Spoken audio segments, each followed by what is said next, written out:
الحمدللہ وحدہ والصلاۃ والسلام علی من لا نبی بعدہ اما بعد فاعوذ باللہ من الشیطان الرجیم بسم اللہ الرحمن الرحیم۔ السلام علیکم ناظرین، صبح کی پرنور ساعتوں میں سعادت کی گھڑیوں میں پبلک نیوز ٹی وی چینل پر پروگرام صدائے قرآن لے کر ڈاکٹر محمد طاہر مصطفیٰ آپ کی خدمت میں حاضر۔ ناظرین کرام، آج کے پروگرام صدائے قرآن میں جو ہمارا سبق ہے قرآن کریم کا چھٹا پارہ ہے، سورہ النساء ہے اور آیت نمبر 170 سے لے کر 171 تک کے مضامین ہماری گفتگو کا موضوع ہوں گے۔ تو آئیے سب سے پہلے آج کے سبق کی ہم تلاوت سماعت کرتے ہیں امام حرمین شریفین قاری عبد الرحمن السدیس کی آواز میں۔ بسم اللہ الرحمن الرحیم۔ اے لوگو، یہ رسول تمہارے پاس اپنے رب کی طرف سے حق لے کر آئے ہیں، ایمان لے آؤ، تمہارے لیے اسی میں خیر ہے، اور اگر انکار کرتے ہو تو یاد رکھنا آسمانوں اور زمین میں جو کچھ ہے سب کچھ اللہ کا ہے، اور اللہ علیم بھی ہے اور حکیم بھی۔ اے اہل کتاب، اپنے دین میں غلو نہ کرو اور اللہ کی طرف حق کے سوا کوئی بات منسوب نہ کرو۔ مسیح عیسیٰ ابن مریم اس کے سوا کچھ نہیں تھے کہ بس اللہ کے رسول تھے، اور ایک فرمان تھا جو اللہ نے مریم کی طرف بھیجا تھا، اور بس اللہ کی طرف سے ایک روح تھی جس نے مریم کے بطن میں ایک بچے کی شکل اختیار کر لی تھی۔ پس تم اللہ اور اس کے رسول پر ایمان لاؤ اور اس طرح نہ کہو کہ وہ تین ہیں، باز آ جاؤ، تمہارے لیے یہی بہتر ہے۔ اللہ تو بس ایک ہی ہے، وہ اس تصور سے بھی ماوراء ہے کہ کوئی اس کا بیٹا ہو۔ آسمانوں اور زمین کی ہر شے اسی کی ملکیت ہے، اور ان کی کفالت و خبرگیری کے لیے بس وہی کافی ہے۔ ناظرین کرام، یہ ہمارا سبق ہے آج کے پروگرام صدائے قرآن میں۔ پچھلی آیات میں ناظرین کرام اللہ رب العزت نے یہودیوں کو خطاب کر کے ان کی گمراہیوں کا تذکرہ کیا تھا، اور آج کے سبق میں اللہ رب العزت نے نصارہ کو خطاب کیا ہے اور ان کی گمراہیوں کا تذکرہ کیا ہے، اور ان سے ارشاد فرمایا ہے اللہ رب العزت نے کہ اے اہل کتاب، اے نصارہ، اپنے دین میں غلو نہ کرو، حد سے نہ بڑھو۔ ناظرین کرام، نصارہ کا جو سب سے سنگین جرم تھا جس کو اللہ رب العزت نے آج کے سبق میں اشارتاً بیان کیا ہے، وہ یہ تھا کہ انہوں نے ایک ٹرائی اینگل بنا لی تھی جس میں شامل کیا تھا عیسیٰ، اللہ اور مریم۔ اس ٹرائی اینگل کو ناظرین کرام وہ ایک ہولی فیملی قرار دیتے تھے، ایک مقدس فیملی قرار دیتے تھے، اور یہ تصور آج بھی ہے مسیحیت میں۔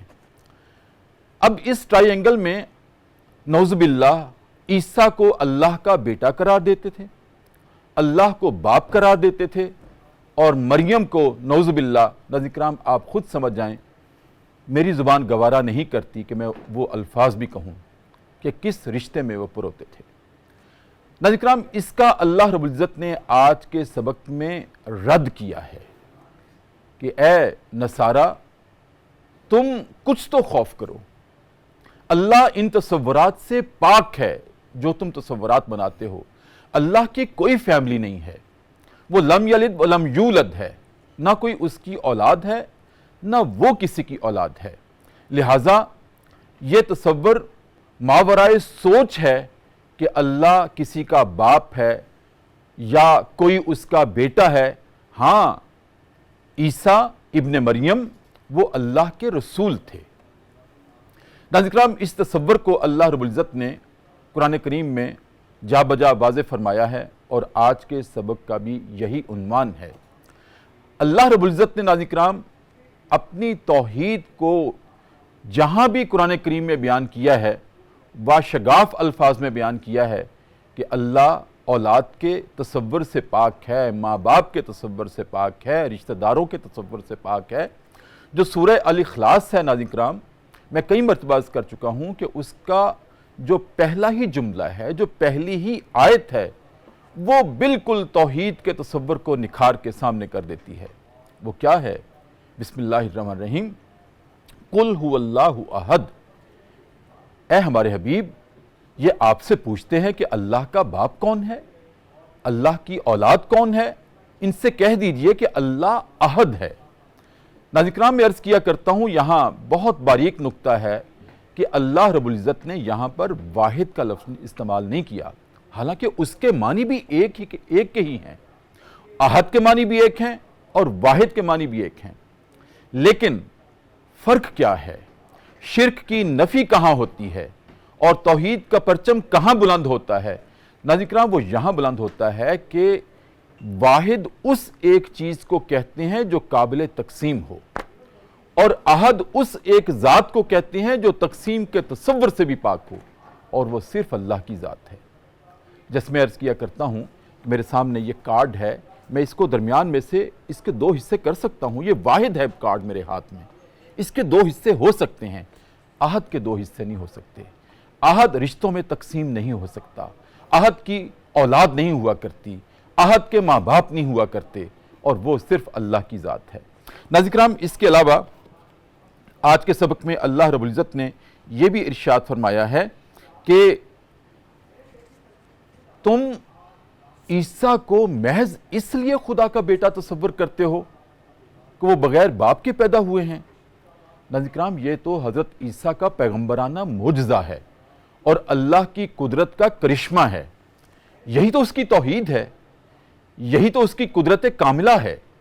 وہ چاہے تو مجھے اور آپ کو ماں اور باپ کے ساتھ پیدا کرے، وہ چاہے تو عیسیٰ کو بغیر باپ کے پیدا کرے، وہ چاہے تو حوا کو بغیر ماں کے پیدا کرے، وہ چاہے تو آدم کو بغیر ماں اور باپ دونوں کے بغیر پیدا کرے، یہی تو اس کی قدرت کے کرشمے ہیں۔ ناظرین کرام اسی کو تو اللہ کہتے ہیں، اسی کو تو خدا کہتے ہیں۔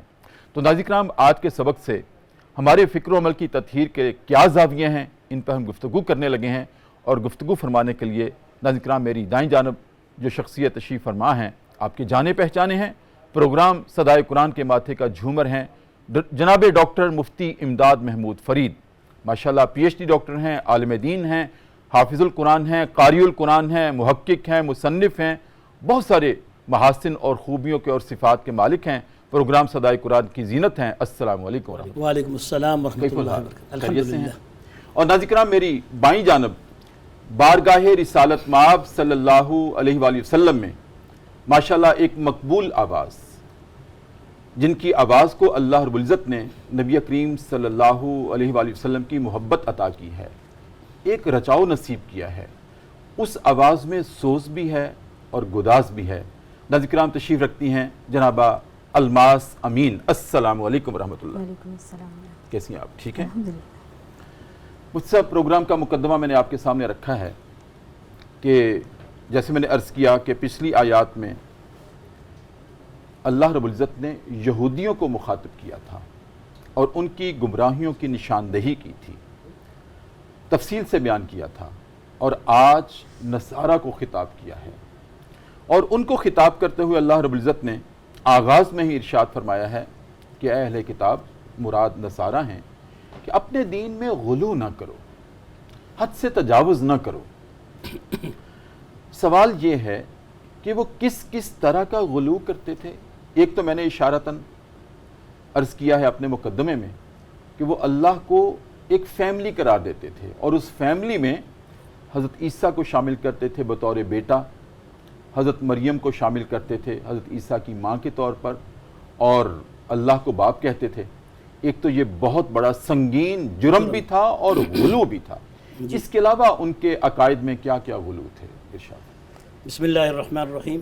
اللہم لک الحمد کما ینبغی لجلال وجہک وعظیم سلطانک ومجدک وشأنک وقوتک وجبروتک، وصلی اللہ علی نبینا محمد النبی الامی الکریم وعلی آلہ واصحابہ وبارک وسلم تسلیما کثیرا۔ نہایت واجب الاحترام استاد محترم اور سامعین کرام، یہ آج کے اس سبق میں جو صدائے قرآن صبح کی اس خوبصورت مجلس کا حصہ ہے، اور اس میں یہ سوال جو حضرت استاد محترم آپ نے ابھی ایک آیت کریمہ سے بڑے خوبصورت انداز سے اللہ کی توحید کی وحدانیت کا ایک خوبصورت حسین امتزاج احد اور واحد میں ایسے طور پہ پیش کیا ہے کہ جس سے سامعین کو بہت ہی آسانی سے اس بات کی سمجھ آ سکتی ہے کہ تثلیث کا یہ جو نظریہ عیسائیت کا، جو نصارہ کا جو یہ نظریہ ہے، وہ اسی ایک ہی صورت کی الفاظ کے اندر ہی ختم ہو جاتا ہے۔ قل هو اللہ احد، احد احد سے ہے، احد احد ایسے لفظ کو جیسا کہ آپ نے فرمایا کہ جس کا کوئی فیکٹر نہ ہو سکے، ہمارے جس کی تقسیم نہ ہو سکے، اور علماء کرام نے بھی اس کی مزید تشریحات کی ہیں، میں کہتا ہوں کہ اس کا بھی اضافہ ہو جائے۔ جی ارشاد۔ تو انہوں نے کہا کہ واحد وہ ہوتا ہے کہ جس کے آگے کوئی فگر چل سکے، واحد ہے، اثنین ہے، ثالث ہے، رابع ہے، ایک ہے، دو ہے، ایک آسان دو کرتے ہیں تین ہمارے چار والے۔ پانچ ایسے جی۔ بڑھتا جاتا ہے۔ لیکن واحد سے آگے فگر چل سکتے ہیں، لیکن احد ایسا عربی گرامر میں جو فصیح و بلیغ لفظ ہے کہ جس کی قاموس الفقہ میں اور قاموس اللغہ میں اور اس طرح جو ہے نا مختلف اور جو ہے جو عربی ڈکشنریز ہیں، تقدیم اور تاخیر میں کوئی عدد نہیں، انہوں نے کوئی اس کی تقدیم و تاخیر میں کوئی عدد ہے ہی نہیں، وہ ایک ہی ذات ہے، یکتا اس لیے کہا جاتا ہے جس سے نہ پہلے کوئی ہو اور نہ کوئی بعد میں ہو سکے۔ یہی وجہ ہے کہ تثلیث کا یہ جو نظریہ جو اڈاپٹ ہوا ہے، کیا یہ رسول اللہ صلی اللہ علیہ وسلم کے زمانے ہی میں تھا، یا یہ بعد کے لوگوں کی گھڑی ہوئی ایک اختراع ہے؟ تو اس کے بارے میں صحیح بات تو یہی ہے کہ یہ اس وقت سے یہ تثلیث کا نظریہ آ رہا ہے۔ یہی وجہ ہے کہ اہل کتاب کہتے ہی ہیں انہی کو کہ جو تثلیث کے قائل ہیں، لیکن ان کے تثلیث کے قائل ہونے میں ان کے نزدیک جو نظریہ عقیدہ تھا توحید کا، وہ اس لیے ان کو اہل کتاب کہا جاتا تھا جن سے نکاح جائز تھا، کیونکہ مشرک سے تو نکاح نہیں ہو سکتا۔ اگر ہم ان کو اس عقیدے کے تحت مشرک ڈکلیئر کریں، اہل کتاب تو اس لیے کافر ہیں کہ انہوں نے نبی کریم صلی اللہ علیہ وسلم کو تسلیم نہیں کیا۔ ان کو یہ مشرک کہنے کی جو وجوہات ہیں وہ الگ ہیں، ایک اس کے اسباب ہیں، جیسے کہ آج کل کے ہمارے نام نہاد مسلمان بھی ایسے ہیں کہ جو عقیدہ توحید رکھتے ہیں لیکن اس کے باوجود وہ شرک کا شکار ہوتے ہیں۔ اگر وہ حقیقتاً عبادتاً عقیدہ رکھتے ہوئے اگر وہ شرک کا شکار ہو گئے تو وہ پھر کافر ہو گئے، وہ تو مشرک ہو گئے۔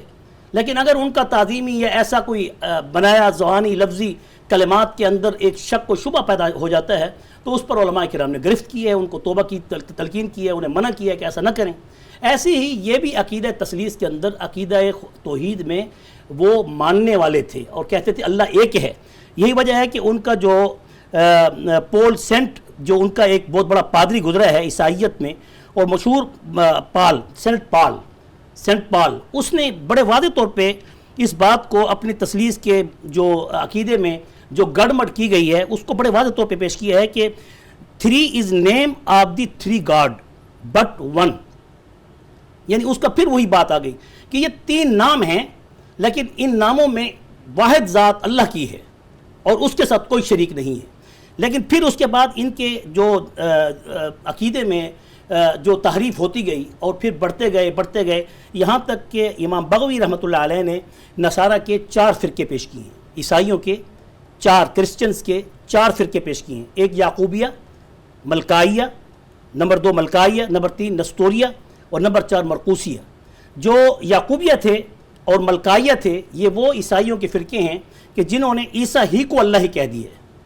یہ انہی کے نزدیک بھی کافر ہیں، وہ اہل کتاب ہی نہیں، یعنی کہ وہ عیسائیت کو قبول کرنے والے ہی نہیں ہیں۔ جیسے ہمارے عقیدہ مسلمانوں میں عقیدہ توحید، عقیدہ آخرت اور عقیدہ ختم نبوت کا انکار کرنے والے وہ ہمارے اسلام سے خارج ہو جاتے ہیں، تو اسی طرح ان کے ہاں بھی یعقوبیہ، ملکائیہ جو تھے یہ عیسیٰ ہی کو اللہ ہی کہتے تھے، اور یہ بالکل ہی یہ تو کفر کا شکار بلکہ شرک کا شکار ہو گئے۔ اور دوسرا فرقہ نستوریہ کا تھا جو عیسیٰ کو اللہ کا بیٹا کہتا تھا، اور چوتھا فرقہ تھا مرقوسیہ۔ یہ 3 میں سے ایک یعنی اقنوم ثلاثہ، جس کو وہ جوہر ایک مان کے اس کے 3 وہ اقنوم مانتے تھے کہ جوہر ایک ہے یعنی اللہ ایک ہے، وحدہ لا شریک ہے۔ اس سے آگے جو ہے یہ حضرت مریم یا حضرت روح الامین، روح القدس، حضرت جبرائیل یا حضرت عیسیٰ علیہ السلام، یہ اس کے 3 اقانیم ہیں، اور اسی اقانیم کو فیملی قرار دیا۔ فیملی، جیسے آپ نے فرمایا فیملی قرار دیا۔ تو اللہ تعالیٰ نے اس کی کھلی نفی قرآن پاک میں کر دی، بلکہ یہاں تک قرآن مجید میں ہے کہ ایسا کرنے پر اللہ تعالیٰ کائنات کو ہی ختم کر دے۔ جو اس طرح کے لفظ کہے تو اللہ تعالیٰ کائنات کے وجود کو ہی مٹا دے۔ اللہ تعالیٰ اپنی توحید میں اس قسم کے الفاظ کو کبھی ہی قبول نہیں کرتے، اور اللہ تعالیٰ نے قرآن مجید میں واضح طور پہ یہ فرمایا کہ اَأَنْتَ قُلْتَ لِلنَّاسِ اتَّخِذُونِي وَأُمِّيَ إِلَٰهَيْنِ مِن دُونِ اللَّهِ، اب یہ اللہ تعالیٰ کے ماں سوا تم ایسے خدا بناتے ہو، حالانکہ ان کے اپنے نظریات میں جو جدید اور قدیم جو عیسائیت ہے، جو رسول اللہ صلی اللہ علیہ وسلم کے زمانے میں تھے، ان کا عقیدہ تثلیث کیا تھا اور اس کے بعد والوں کا عقیدہ تثلیث کیا ہوا، اور آج تک ان کے درمیان اس قدر شدید اختلاف ہے کہ پیٹر کا نظریہ تو تثلیث کچھ اور ہے، اور اسی طرح سینٹ پال کا نظریہ تثلیث کچھ اور ہے، اور یہ افیسوں جو ایک نام کے انہوں نے خطوط لکھے جو پال سینٹ نے، اس کے نظریے میں اور فرق ہے۔ یہ گاڈ ان یعنی 1 in 3 3 in 1 یہ تو کسی صورت میں عقلی تقاضوں کو بھی پورا نہیں کرتا۔ عقل بھی اس چیز کو تسلیم کرنے کے تیار نہیں کہ کوئی چیز ایک کے اندر 2 ہوں اور یا 3 کے اندر 1 ہو یا 1 کے اندر 3 ہوں، یہ ہو ہی نہیں سکتا۔ یعنی اللہ تعالیٰ حضرت عیسیٰ میں بھی ہے، نعوذ باللہ اللہ تعالیٰ حضرت روح الامین روح القدس جبریل میں بھی ہے، اور اللہ تعالیٰ مریم میں بھی ہے، اور یہ بھی نہیں ہو سکتا کہ یہ تینوں اللہ کے اندر ہیں۔ یہ تو عقل کے تقاضوں کے بھی خلاف ہے، خلاف عقل ہے، اور قیاس کے بہت دور تقاضوں کو بھی پورا کرنے کے قریب نہیں ہے۔ یعنی کسی قسم کی کوئی ایسی بات کتنے ناداں ہیں کہ سرسر کو صبا کہتے ہیں، سبحان اللہ، اور کتنے ظالم ہیں کہ ظلمت کو ضیاء کہتے ہیں، ظلمت کو ضیاء کہتے ہیں۔ ختم اللہ علی قلوبہم وعلی سمعہم وعلی ابصارہم غشاوہ۔ اصل بات یہی ہے کہ جب دلوں پر پردے آ جاتے ہیں، دلوں پر موہیں لگ جاتی ہیں، اور سماعت پر جب موہیں آ جاتی ہیں اور بصارت پر پردے آ جاتے ہیں، تو پھر وہ اپنی مرضی سے بھی اپنے آپ کو اللہ تعالیٰ کا بندہ قرار دیں تو 1000 بار کہیں وہ بندہ تب بن سکتا ہے، کیونکہ بندے سارے ہیں، فرشتے بھی اللہ کے بندے ہیں، وہ بھی بندگی میں ہیں، ہر مخلوق اللہ کی بندگی میں ہے، تو حضرت عیسیٰ بھی اللہ کی بندگی میں ہیں۔ اسی لیے اللہ تعالیٰ نے آگے قرآن مجید میں یہ ارشاد فرمایا کہ لن یستنکف المسیح ان یکون عبدا للہ، کہ حضرت عیسیٰ کو کبھی بھی یہ کراہت نہیں ہوتی، اس طرح کی بات وہ سوچ ہی نہیں سکتے، وہ برا ہی نہیں محسوس کر سکتے جو آپ نے ان کے اوپر الزام لگا دیے۔ لن یستنکف المسیح ان یکون عبدا للہ، کہ وہ اللہ کے بندے ہیں، وہ اللہ کے رسول ہیں، وہ اللہ کے پارٹ یا جز نہیں، اللہ کا کوئی جز نہیں، کوئی فیکٹر نہیں، اللہ ہے ہی وہی ذات جس کو کوئی اپنی دلیل سے ثبوت سے پیش کر دے تو وہ خدا کیسے ہو سکتا ہے؟ رب وہ ہے جس کو تم اپنی دلیل ثبوت سے پیش نہ کر سکو، براہین قدرت سے اس کی نشانیاں دیکھ کر اس کی پہچان حاصل کر سکو۔ اس کی ذات کی تصدیق تو براہین قدرت سے ہو سکتی ہے، مگر اس کی ذات کا پروف وہ قطعاً نہیں ہو سکتا۔ انسانی بصیرت اور بصارت سے وہ ذات ماورا ہے، ماورا، کوئی شخص اس کو پروف کر ہی نہیں سکتا۔ مجھ آپ کی اجازت سے ایک وقفہ ہے۔ ناظرین کرام، بہت خوبصورت آغاز ہے، اور جہاں ڈاکٹر مفتی امداد محمود فرید ہوں، ماشاءاللہ ایسے الفاظ آبشار کی طرح چلتے ہیں اور ان کو روکنا بھی بہت مشکل ہوتا ہے، لیکن وقفہ ہے پروگرام صدائے قرآن میں، اور وقفے میں ہم جایا کرتے ہیں دربار رسالت میں، اور اپنے نبی کریم صلی اللہ علیہ وآلہ وسلم کی ذات اقدس پر والہانہ انداز میں درود کریم کا نذرانہ پیش کرتے ہیں اور واپس آتے ہیں۔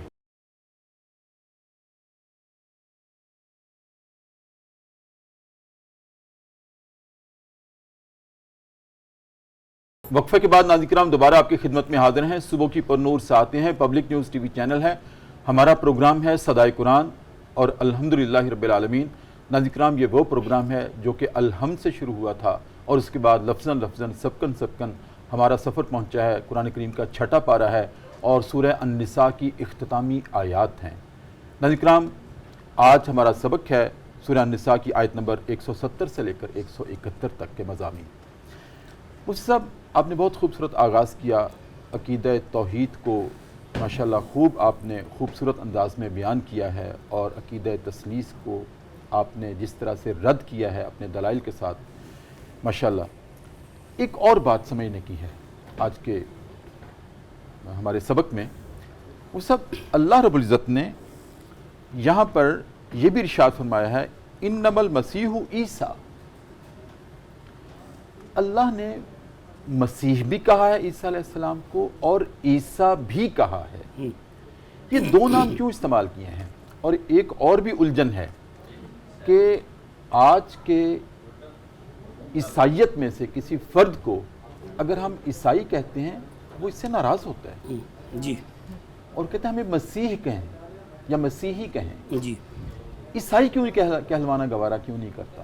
حالانکہ عیسیٰ کا نام ہے، جی، اور نسبت تو وہی ہے، جی بالکل، انہی کے پیغمبر سے ہے، جی، حالانکہ وہ ہمارے بھی پیغمبر ہیں، ہم بھی اپنا نام اپنی اولادوں کا عیسیٰ رکھتے ہیں، جی، لیکن ان کو عیسیٰ کا لفظ پسند نہیں ہے، مسیحی کہلانا پسند کرتے ہیں، اور کلام اللہ میں بھی یہ دونوں لفظ استعمال کیے گئے ہیں، کیا دونوں میں کوئی امتیاز ہے، فرق ہے، یا ایک ہی معنی؟ جی بسم اللہ الرحمن الرحیم.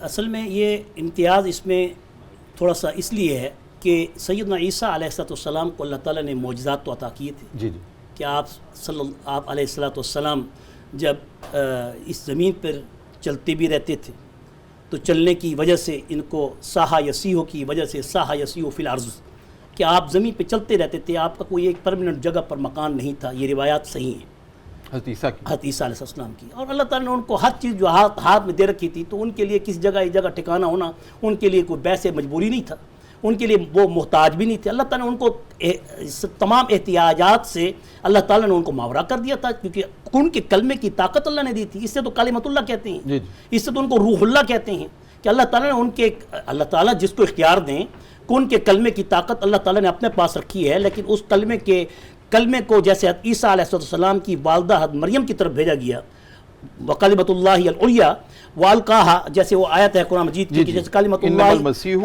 عیسی ابن مریم رسول اللہ وکلمتہ وَكَلِمَةُ أَلْقَاهَا الی مریم وروح منہ. وَكَلِمَةُ أَلْقَاهَا إِلَى مریم. تو یہاں بھی تو ایک بہت بڑا خوبصورت سوال تھا نا، اس میں بھی تو ایک بڑی ان کے اس عیسیٰ کو مسیح کہنے کی وجہ خود بخود محسوس ہو رہی ہے کہ القاہ اللہ کی طرف سے وہ القائی کلمات تھے جو حضرت جبریل امین لے کے آئے، اور انہوں نے پھر فتمثل فارسلنا الیہا روحنا فتمثل لہا بشرا سویا، کہ پس ہم نے انسانی شکل میں حضرت جبریل امین کو جو فرشتے تھے، ہم نے روح الامین کو، روح القدس کو جب ہم نے حضرت مریم کی طرف بھیجا تو انہوں نے ہماری طرف سے ان کو پھونک دی. اب پھونک مارنا کیا ہے؟ پھونکی تو ہوا ہوتی ہے، اور یہ جب روح سے جب خارج ہوتی ہے تو انسان کے اندر سے پھونک نکلتی ہے. جب انسان مرتا ہے تو ایک منہ سے ایک پھونکا نکلتا ہے. بس یہی انسان کی کل اوقات ہے کہ ایک پھونکے کی مار ہے اور ایک پھونکے پہ چل رہا ہے، اور یہاں اکڑ کر زمین پر وہ اپنے آپ کو خدا بنا کے، فرعون بنا کے اس نے اپنے آپ کو رکھا ہوا ہے. ایک ہی پھونکے کی مار ہے، جب وہ پھونک نکلتی ہے روح کی، اس کے بعد سب کچھ ختم ہو جاتا ہے. تو اللہ تعالیٰ نے حضرت عیسیٰ علیہ السلام کو جب پیدا کرنا چاہا تو جیسے آپ نے شروع میں بڑی خوبصورت تفسیر پیش کی کہ اللہ تعالیٰ کے لیے کوئی مشکل نہیں ہے کہ وہ بغیر باپ کے پیدا کرے یا بغیر ماں کے پیدا کرے یا بغیر باپ ماں کے پیدا کرے. اس کے لیے کون سی مشکل ہے؟ وہ رب ہے اس لیے کہ وہ سب کچھ بغیر اسباب کے کر سکتا ہے. تو یہاں اللہ تعالیٰ نے اس کلمے کن کے اس قوت کو جو کہ روح کی شکل میں اگرچہ پھونکی تو حضرت جبرائیل نے تھی کہ فتمثل لہا بشرا سویا، بس اس نے ان کے اندر ان کے سینے میں پھونک ماری، جس سے وہ فوراً اللہ تعالیٰ نے ان کو پریگنٹ کر دیا، اور اس کے بعد اللہ تعالیٰ نے فوراً اس کو بچہ پیدا کرتے ہوئے ایک طرف ان کو چلنے کا حکم کر دیا. یعنی آنن فانن سب کچھ ہوا. تو جب آنن فانن سب کچھ ہو رہا ہے تو اس میں اسباب کی کوئی احتیاجی نہیں ہے اس کے اندر. اور پھر اس احتجاجی کی وجہ یہ تھی کہ اللہ تعالیٰ نے حضرت عیسیٰ کو اس دنیا میں جب بھیج دیا تو اب کیونکہ وہ کلمہ کن کی ایک عجیب اللہ تعالیٰ نے ایک معجزے کی کیفیت آپ کو جب دینی تھی، تو اللہ تعالیٰ نے خر کی عادت واقعات بھی ان کے ہاتھ سے نکالے کہ آپ کسی کوڑی کے مرض کے اوپر ہاتھ رکھتے مریض پر تو اس کو شفا مل جاتی. تو اس لیے علماء نے پھر اس کے معنی یہ بتائے ہیں کہ اس کا ایک وزن مفعل سے ہے، کہ اس لیے عیسائی لوگ اس کو اپنے لیے مسیح ہونے کو زیادہ پسند کرتے ہیں. جیسے ہم محبوب کریم محمد الرسول اللہ صلی اللہ علیہ وسلم کے لفظ کو ہم محمدی کہتے ہیں، اپنے لیے فخر سمجھتے ہیں، لیکن ہم اپنے محبوب کو محبوب کہتے ہیں، محبوب کریم محمد الرسول اللہ کہتے ہیں، یہ حبیب اللہ کہتے ہیں. تو اس طرح کے ہم القابات دیتے ہیں، پسند کرتے ہیں کہ ہم قوم رسول ہاشمی ہیں، ہم یہ فلاں ہیں. اس طرح ان کا بھی ایک امتیاز ہے اپنی ایک کرسچینٹی کی حوالے سے کہ وہ مسیح اس لیے اپنے آپ کو کہنا پسند کرتے ہیں کہ حضرت عیسیٰ علیہ السلام زمین پہ چلتے رہتے تھے اور ان زمین کے سفر پر ہی اپنی زندگی گزاری ہے، اور یہ ممکن ہے کہ دنیا کے چپے چپے سے ان کو گزارا گیا ہو، اور یہ ممکن ہے کہ ان کا چلنا اتنا تھا کہ وہ بھی معجزات اللہ تعالیٰ نے ان کو عطا کیے تھے کہ ان کے لیے طی الارض، طی الوقت، اور وہ طی الارض بھی تھے اور طی الوقت بھی تھے، اور پھر معجزات ایسے تھے کہ مردوں کو بھی زندہ کرتے تھے اللہ کے حکم سے. اب وہ کن کا کلمہ اللہ کی طرف سے قم باذن اللہ کہتے تھے، اپنا تو نہیں کہتے تھے قم باذنی. یہ واضح ہے ان کے اپنی کتابوں کے اندر یہ چیز موجود ہے، لیکن باوجود اس کے عقل پر جب رات آ جاتی ہے تو پھر وہ اپنی طرف سے مذہب بنا کے پیش کر دیتے ہیں. ابراہیم نخعی رحمۃ اللہ علیہ نے مسیح کے معنی دوست کے بھی کیے ہیں کہ وہ دوست رہتے تھے ہر ایک کے. اور اس طرح ابن جبیر رضی اللہ عنہ نے کہ ابن جبیر رحمۃ اللہ علیہ نے کہ اللہ تعالیٰ نے انہیں ایسی برکت عطا کی تھی کہ اللہ تعالیٰ نے ان کو اپنے ید قدرت سے چھوا تھا، اور وہ ید قدرت، ید برکت اللہ تعالیٰ کے ہاتھ کی برکت تھی جو حضرت عیسیٰ علیہ السلام کو انہوں نے جب چھوا تو اللہ تعالیٰ نے ان کو بابرکت کر دیے۔ اور اس طرح بعض نے یہ کہا کہ ان کے ہاتھ سے بیماروں کو اللہ تعالیٰ شفا بخشتے تھے، وہ بھی ید برکت کی وجہ سے تھی۔ اور مسا کے معنی، جو مسا کے معنی یعنی اور مفاہیم ہیں، ہاں مسیح کے معنی برکت کے، یعنی مسیح کے معنی برکت کے بھی لیتے ہیں، اس لیے وہ اس لفظ کو لیتے ہیں۔ اور تیسرا معنی جو یہ دیا گیا تو یہاں یہ ثابت ہو گیا کہ ایک مسح جو لفظ جو مصدر جس کی نکلتی ہے وہ فعیل کے وزن سے، مسیح کے وزن سے نکلتی ہے، اور ایک مفعول کے وزن سے نکلتی ہے کہ مسح کرنے سے، چھونے سے وہ برکت حاصل کی گئی۔ تو تین معنی ہو گئے کہ اللہ تعالیٰ نے انہیں ہر قسم کی جو محتاجی تھی، ہر قسم کی محتاجی سے اللہ نے ان کو پاک رکھا تھا۔ اور نمبر دوسری بات یہ کہ اللہ تعالیٰ نے ان کو چھو کر بابرکت کر دیا تھا۔ اور عیسیٰ کے معنی، اور عیسیٰ کے معنی جو لغات میں ہیں، لغات کے اعتبار سے جو منجد وغیرہ جیسے ہوتی ہے، اس میں انسائکلوپیڈیا کے اندر تو مردانہ صنف رکھنے والے، یعنی مردانہ صنف کے مالک، خوبصورت مرد۔ اور جو فقہاء نے اس کے معنی تشریحاً پیش کیے ہیں اس میں سردار، سفیدی کے بھی ہیں، سردار نجات دلانے والے، اور سفیدی ایسی جو کہ ملی ہوئی ہو لالی کے ساتھ، یعنی کہ سرخی کے ساتھ، اس کو عیسیٰ کہتے ہیں، یعنی عیسیٰ کے معنی یہ بتائے گئے ہیں۔ ورنہ ان ناموں سے کوئی غرض نہیں ہے، جو نام اللہ نے رکھ لیے ہیں تو وہ نام ہمارے لیے باعث رحمت ہیں، بس اسی ناموں سے ہم ان کو پکاریں گے اور انہی ناموں سے ان کی شناخت ہے۔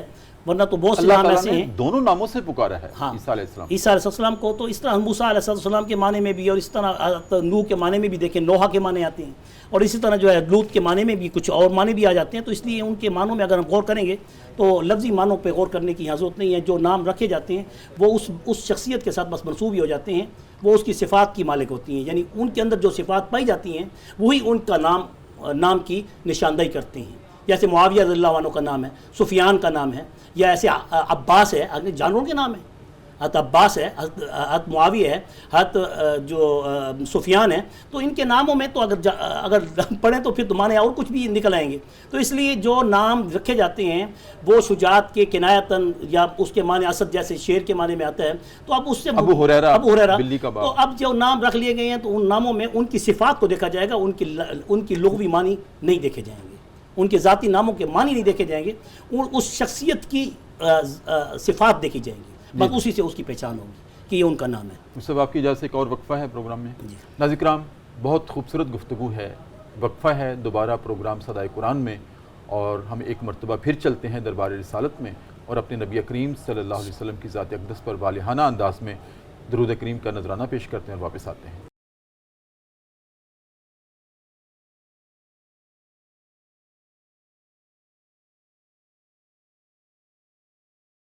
وقفے کے بعد ناظرین کرام دوبارہ آپ کی خدمت میں حاضر ہیں۔ صبح کی پر نور سے آتے ہیں، پبلک نیوز ٹی وی چینل ہے، ہمارا پروگرام ہے صدائے قرآن، اور آج ہمارا سبق ہے قرآن کریم کا 6واں پارہ ہے، سورہ النساء ہے، اور آیت نمبر 170 سے لے کر 171 تک کے مضامین ہماری گفتگو کا موضوع ہیں۔ وہ سب پروگرام کے آخری لمحات ہیں، اس کے بعد ہم الماس سے کلام سنیں گے۔ تو یہ فرمائیں کہ یہ جو عقائد آپ نے بیان کیے ہیں تثلیث کے، اور اس کو آپ نے کھول کے رکھا، عہد رسالت کے نصارہ میں اور آج کے نصارہ میں عقائد کے درمیان کوئی فرق ہے یا اسی طرح کے؟ عہد نبوت رسول اللہ صلی اللہ علیہ وسلم کے زمانے میں اور آج کے اس دور میں کافی فرق ہے۔ اچھا، اگرچہ حکم پھر بھی فتویٰ وہی دیا جاتا ہے کہ یہ اہل کتاب ہیں، لیکن ان کے نظریات اس قدر بدل چکے ہیں کہ اگر ہم غور کریں تو اناجیل اربع جو ان کی 4 کتابیں مشہور کتابیں ہیں جن کا مطالعہ اگر کیا جائے تو اس میں حضرت عیسیٰ علیہ السلام کے رفع الی السماء سے قبل کسی بھی ایک مقام پر توحید کے بجائے تثلیث کا اظہار کرتے ہوئے کوئی نظر نہیں آتا۔ اچھا جی، بلکہ ہمیشہ توحید کا اظہار کرتے ہیں اور اسی کی طرف بنی اسرائیل کو بلاتے تھے۔ مثلا انجیل میں متی میں باب کے اندر اور اس طرح عیسیٰ السلام کے الفاظ اس طرح بھی محفوظ ہیں کہ خدا تعالیٰ کے احکام میں سب سے پہلا حکم یہ ہے کہ اے بنی اسرائیل سنو، خداوند یعنی اللہ تعالیٰ، ہمارا خدا صرف ایک ہی خدا ہے یعنی اللہ ہے، اور تم اپنے خداوند یعنی اللہ سے اپنے پورے دل اور اپنی پوری روح اور اپنی پوری جان اور دماغ سے پیار کرنا۔ اسی طرح انجیل یوحنا باب میں بھی جو صفحہ نمبر وغیرہ آیت ان کی جو ان کے نزدیک ہے، عیسیٰ علیہ السلام کے یہ الفاظ محفوظ ہیں کہ آج بھی محفوظ ہیں کہ عیسیٰ علیہ السلام نے زور سے چلا کر کہا کہ وہ شخص جو مجھ میں یقین رکھتا ہے وہ مجھ میں یقین نہیں رکھتا بلکہ اس ذات میں یقین رکھتا ہے جس نے مجھے بھیجا ہے۔ یہ ان کے اپنے الفاظ ہیں، ہم پھر بھی ان الفاظ کو اپنی اسلامی شرعی نقطہ نظر سے نہیں مانتے۔ جی جی میں اپنی طرف سے کچھ نہیں بولتا بلکہ اپنے آسمانی باپ یعنی نعوذ باللہ ان کے نزدیک جو باپ کا درجہ خدا کو دیا گیا ہے، میں بولتا ہوں جس نے مجھے بھیجا ہے۔ اسی انجیل یوحنا کے دوسرے جگہ وہ اس طرح کے الفاظ، موجودہ عیسائیت میں آپ کیا اس میں فرق ہے؟ موجودہ عیسائیت میں حضرت عیسیٰ علیہ السلام کے بعد سب سے مشہور و معروف شخصیت سینٹ پال کی ہے، اس نے بھی اس نظریہ تثلیث کی کسی حد تک نفی کی ہے۔ تو اچھا۔ آج سیکولر طبقہ جو اس طرح سے کہ جنہوں نے حضرت عیسیٰ کو بالکل جیسے پہلا فرقہ میں نے جو بتایا تھا کہ یعقوبیہ اور ملکائیہ جو ان کے فرقے بنے ہیں رسول اللہ کے زمانے کے بعد، یہ انہی کے فالور بن رہے ہیں کہ عیسیٰ کو خدا ہی مانتے ہیں، نعوذ باللہ عیسیٰ کو اللہ کا درجہ دے رہے ہیں۔ اور ان میں اگر کچھ اہل کتاب ہیں بھی صحیح تو وہ سیکولر قسم کے ٹائپ کے لوگ ہیں، یعنی کہ نہایت ہی 30% وجود بھی اگر ان کا مانا جائے تو وہ اہل کتاب کے لانے کے صرف اتنے لفظوں تک حقدار ہیں کہ وہ تثلیث کے نظریے کو عقیدہ توحید پر جا کے ختم کرتے ہیں کہ اللہ تعالیٰ ایک ذات ہے، تو اسی وجہ سے ان کو اہل کتاب کہہ کر ان کے ساتھ نکاح بھی اور وغیرہ جائز کرا دیا گیا ہے۔ ورنہ ان کی اگر جانچ پڑتال کی جائے تو اکثر ان میں سیکولر ہیں، ان سے تو پھر نکاح ہو ہی نہیں سکتا۔ اگر ان کا شرک کا نظریہ ایسا ہی ہے جیسے اگر کسی ایسے انسان کا نظریہ ایسا ہو جائے کہ جیسے اللہ خالق ہے، اللہ مالک ہے، اللہ رازق ہے، اللہ داتا ہے، اللہ حاجت روا ہے، اللہ مشکل کو، سب کچھ وہ اللہ کی ذات کی طرح وہ کسی بندے کو یا کسی چیز کو اگر وہ نظریہ دے کے پیش کریں، عقیدہ اور عقیدت میں یہی فرق ہے۔ عقیدت اپنی جگہ پر جس سے انسان کافر نہیں ہو جاتا، لیکن اس پر ایک قدغن ضرور لگتی ہے کہ وہ توبہ تائب ہو، ایسے الفاظ نہ کرے کہ جس سے اللہ کی توحید میں خلل آئے۔ وما اہل به لغیر اللہ، کہ اللہ کے ساتھ بھی کسی ایسے ناموں کو مت اٹھاؤ کہ جس میں اشتباہ پیدا ہو کہ اللہ کی ذات وحدہ لا شریک نہیں ہے، یا اللہ تعالیٰ اپنی حاجت روائی میں، اللہ تعالیٰ اپنی مشکل کشائی میں، اللہ تعالیٰ اپنے دینے میں، داتا ہونے میں، کیا وہ سب کی بات نہیں سن سکتا، یا سب کو بیک وقت عطا نہیں کر سکتا کہ تم مخلوق کو اس کے ساتھ پکارتے ہو؟ تو آج کل کے عیسائی بھی اس طرح کے تثلیث کے عقائد میں انہوں نے عقیدہ توحید کو بگاڑ رکھا ہے، اگرچہ ان کو اہل کتاب ہی کہیں گے، فتویٰ پھر بھی وہی ہے جو علماء فقہا کا جو متاخرین اور متقدمین نے دیا ہوا ہے، اسی پہ ہے۔ جی بالکل ٹھیک، مجھ سے بہت شکریہ آپ کی اس خوبصورت گفتگو کا۔ ناظرین کرام، اللہ کی توحید کی بات ہو رہی تھی۔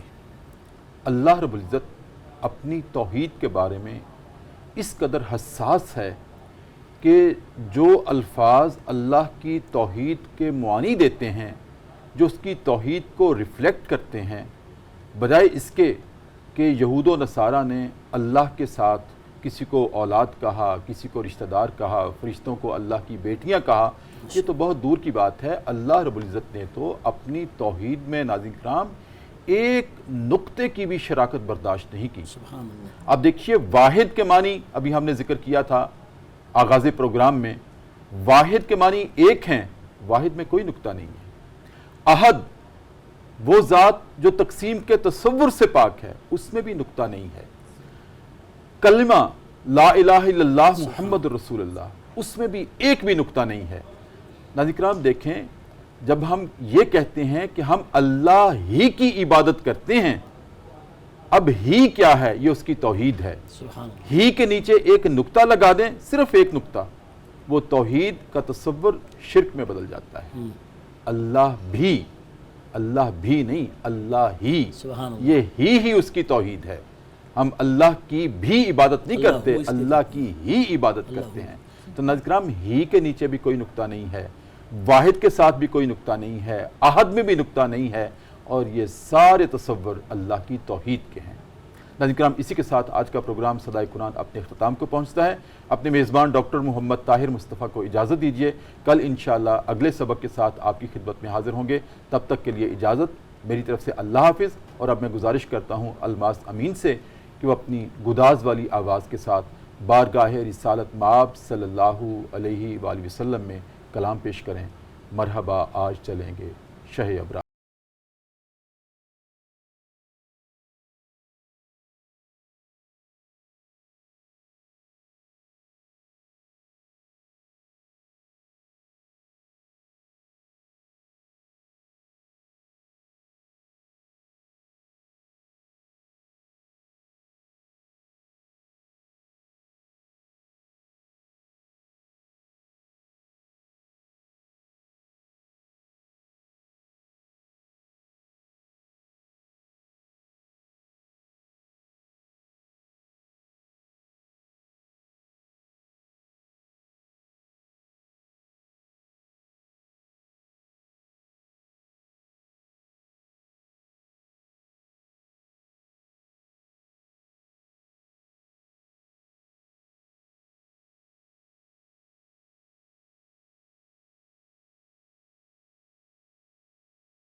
کہنا،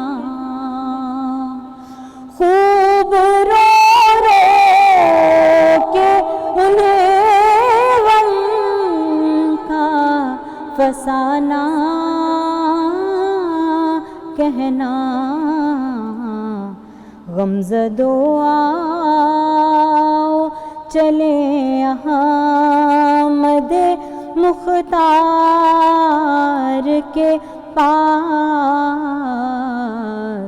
غمزدو آؤ چلے احمد مختار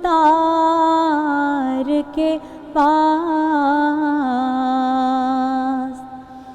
دونوں عالم کی بھلائی کا سوالی بن کر، دونوں عالم کی بھلائی کا سوالی بن کر، ایک بھکاری ہے کھڑا آپ کے دربار کے پاس، شاہ والا یہ مدینے کا بنے دیوانہ، اپنا غم چشم نمرقت قلبی دیجئے، استقامت اس ایمان پہ عطا کر دیجئے، ایک بھکاری ہے کھڑا آپ کے دربار کے پاس، ایک بھکاری ہے کھڑا آپ کے دربار کے پاس، آپ سے آپ ہی کا ہے یہ سوالی آقا، یا رسول اللہ یا حبیب اللہ، ایک بھکاری ہے کھڑا آپ کے دربار کے پاس، قبر میں یوں ہی نکیروں نہیں آیا، ان کی ہے غلامی کی سند دیکھ لو عطار کے پاس، مرحبا آج چلیں گے شہ ابرار کے پاس، انشاءاللہ پہنچ جائیں گے سرکار کے پاس۔